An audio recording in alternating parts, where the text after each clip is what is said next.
Bonjour et bienvenue dans l'édition du 2 juin de La Chapelle Info. Une édition consacrée entièrement à l'association Wemakar au fil du temps, avec pour commencer une exposition sur l'histoire de son église.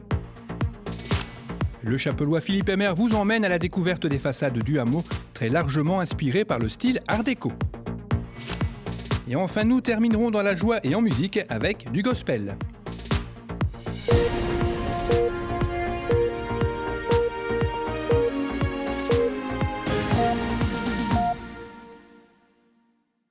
Raconte-moi l'église, c'est le thème du week-end de festivités qu'a organisé l'association Wemakar au fil du temps.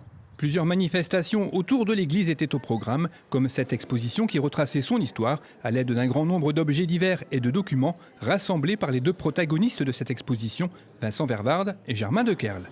C'est une exposition qui nous trottait dans la tête depuis un petit moment déjà. Comme toujours, Wemakar est au carrefour de 4 communes. C'est la paroisse qui a été le déclencheur de l'unité, puisque à partir du moment où l'église a été construite en 1860, les gens se sont fédérés autour de leur église et de leur paroisse. Nous avions déjà pas mal de documents quand même qui avaient été obtenus par l'intermédiaire des familles de Wemakar, qui avaient quand même quelques dossiers. Nous sommes allés également aux archives diocésaines à Lille, ce qui nous a permis de récupérer des documents dont pour certains on ignorait totalement l'existence. Et ensuite, on a aussi recueilli ce qu'il y avait dans l'église de façon à faire un ensemble à la fois de mobilier, de statues, d'ustensiles liturgiques et de vêtements qui permettaient d'avoir l'histoire de Wemakar sur le plan historique, mais aussi sur le plan du mobilier de l'église, quoi. On a découvert des courriers, on a découvert des plans de la reconstruction de l'église, ça on ne les avait pas. On a découvert aussi, en cherchant un peu dans l'église proprement dit, des objets dont on ignorait sinon l'existence, tout au moins on ne savait pas où ils étaient. Donc ça a permis de refaire un inventaire complet de ce qu'il y avait dans la paroisse, quoi. On a découvert aussi au niveau des documents très intéressants qui relatent des histoires d'une partie de Wemakar, donc en l'occurrence la partie d'Entière, d'avant la construction de l'ancienne église, donc avant 1860. Donc ça, c'est très intéressant, entre la Révolution et la construction de l'église. Et ça, sont des histoires qu'on a qui sont exposées aujourd'hui. Alors justement, à ce propos, il y avait une chapelle, la chapelle Saint-Roch, qui existait, disons, dans les dires et dans les écrits de certaines personnes d'autrefois, mais nous n'avions aucune preuve que cette chapelle existait vraiment.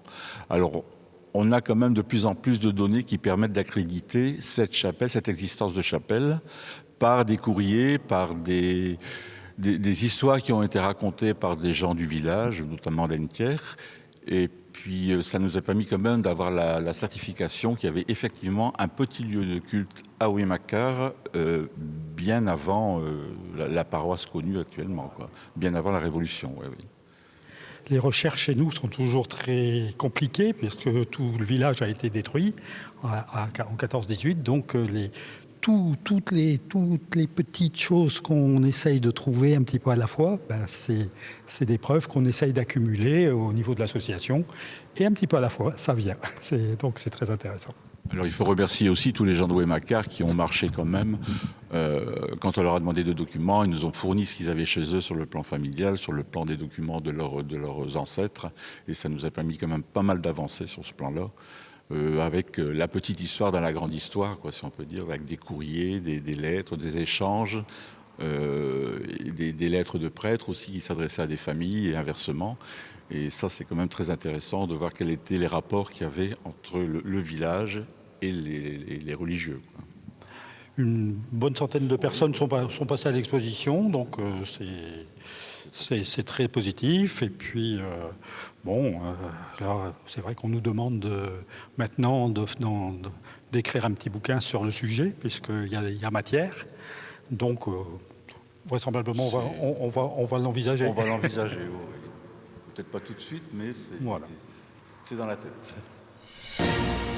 Dans le cadre de ces festivités, une visite du hameau a également été organisée. Elle était animée par Philippe Emer, historien local et membre de l'association, et avait pour but de découvrir le style art déco, un style très utilisé au moment de la reconstruction du hameau après 1918. Alors comment est venue l'idée de cette visite, de cette balade dans Ouémacare? Mais tout simplement parce qu'il y a un an, j'ai eu l'occasion de regarder les façades, de rechercher un petit peu des façades caractéristiques de la reconstruction. Et donc j'ai commencé par la commune de La Chapelle-l'Armentière, le bourg, qui était d'ailleurs l'occasion de faire un circuit, je crois que c'était au mois de septembre ou octobre de l'année dernière, qui a intéressé un certain nombre de personnes. Et puis comme je fais partie de l'association Ouémacare au fil du temps, je me suis dit que ça pouvait éventuellement intéresser les membres de l'association et puis de faire également la même chose sur Ouémacare, sachant que sur Ouémacare, il y a un certain nombre de façades qui sont vraiment caractéristiques de la reconstruction et avec un certain nombre d'éléments propres à l'art déco. Et donc cette balade qui était normalement prévue pour faire 4 km, j'ai été amené à la raccourcir parce que je suis un petit peu bavard et puis parce que finalement il y avait beaucoup de choses à dire sur la vingtaine de façades vraiment spéciales, caractéristiques de la reconstruction qui existent sur Ouémacare. Je pense que les gens ont été heureux de constater que lorsque on est en voiture, on ne voit pas tout et qu'il faut être à pied pour remarquer et voir la beauté des façades qui nous entourent. Certaines façades sont vraiment très très belles, avec des éléments caractéristiques, c'est-à-dire l'utilisation de la brique, du ciment, la variation des formes, également des décors en damier, en utilisant des briques de formes différentes, de couleurs différentes, et puis bien, je dirais aussi l'utilisation qui pouvait en être faite, et certaines maisons permettant quelquefois de retrouver l'origine du constructeur, c'est-à-dire son activité. Comme par exemple une maison qui a en façade une mosaïque qui représente la tête d'Hadès, le dieu du feu grec. Cette façade, je dirais, est vraiment très très caractéristique avec une forme des ouvertures très particulière. Voilà. Une autre maison un peu postérieure pourrait être la petite maison Cavrois de Ouémacare, une autre construite en briques de couleur orangée et également tout à fait spécifique de la reconstruction entre 1922 et puis 1930. Le cabinet du Tartre, Caro et Ramonazzo a été diligenté pour à la fois estimer les besoins, parce que le village de Ouémacare, le hameau de Ouémacare avait été complètement détruit, ayant été occupé pendant 4 ans par les armées allemandes. Plus rien ne subsistait, la population avait été chassée et il a fallu attendre 1919, la mi-1919 pour que les habitants puissent commencer à revenir. Ils ont constaté effectivement que tout était détruit et on a utilisé des militaires allemands pour dégager les terrains, le maximum de terrain. Et puis les premières constructions, ce sont des baraquements. On a même construit également une église provisoire en bois. Et le premier dossier présenté par les architectes date de novembre 1922. Et par exemple, l'église a été reconstruite à partir de 1923. Elle a été livrée aux fidèles en novembre 1927, inaugurée officiellement en 1928, en juillet 1928, pour être complètement terminée en 1930. C'est dire que la reconstruction a duré quelques années, je pense certainement jusqu'en 1932-1933. Alors bien entendu, ces constructions ont coûté cher, les budgets étaient limités, un certain nombre ont pu bénéficier de dommages de guerre, sachant qu'on a recherché surtout à retrouver un peu un style régionaliste pour la reconstruction, avec quelques traces, particularités de l'art déco. Voilà. À l'issue de cette visite, un repas campagnard avait lieu dans la salle polyvalente du hameau avec des animations, comme sur ces images, un jeu d'adresse et de coordination où il s'agissait de reconstruire l'église en positionnant correctement des cubes, un exercice remporté par les esprits les plus zen. Pour conclure ce week-end festif, l'association Ouémacare au fil du temps a eu l'idée d'organiser dans l'église un concert de gospel, une bonne idée puisque l'église était quasiment pleine. Ce concert était présenté par le groupe Gospel United, originaire de la métropole lilloise, une formation de très grande qualité. Ils ont d'ailleurs participé au clip de la chanteuse Amel Bent, Vivre ma vie. Une douzaine de titres ont été interprétés, dont Amazing Grace, en passant par When the Saint, sans oublier l'incontournable Happy Day. Un beau week-end donc très réussi pour Waymaker au fil du temps, qui s'est terminé dans la joie.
Cette édition est terminée, merci de l'avoir suivi. Rendez-vous le vendredi 9 juin.